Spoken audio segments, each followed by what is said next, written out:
Donc je suis resté au Brésil, ma famille m'a rejoint, ma femme et mes 3 enfants, et on a passé du bon temps ici à Florianopolis, et c'était très chouette de pouvoir se ressourcer, et puis maintenant de retour ici pour préparer la prochaine étape. Donc cette quatrième étape de Itajaí à Newport effectivement est assez compliquée. Déjà ça commence avec la côte brésilienne qui peut être parfois assez piégeuse. Ensuite on a à nouveau le poteau noir à traverser. Ensuite on a les alizés d'Atlantique Nord à traverser également dans toute leur hauteur, j'ai envie de dire, jusqu'à l'anticyclone des Açores.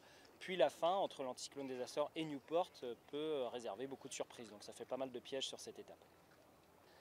Donc effectivement sur cette prochaine étape, Will va skipper le bateau puisque Boris n'est pas là. Euh, Au final, pour nous ça ne change pas tant que ça de choses parce que déjà ça a déjà été le cas sur la deuxième étape entre le Cap Vert et Cape Town où Boris n'était pas à bord, donc Will était skipper.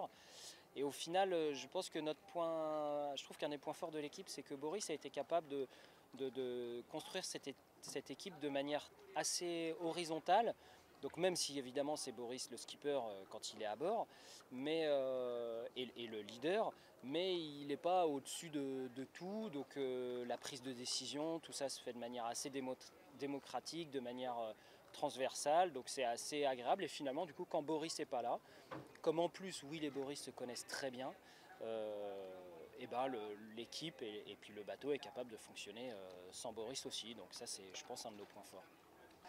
Alors effectivement, on est second au général après cette dernière étape qu'on a gagnée. Je ne pense pas que ça nous mette plus de pression. J'aurais plutôt envie de dire au contraire, on est extrêmement satisfait de cette place et je pense qu'on s'est juste dit qu'il fallait qu'on continue à naviguer comme on a fait depuis le départ à Alicante et puis on verra comment ça se passe pour la fin.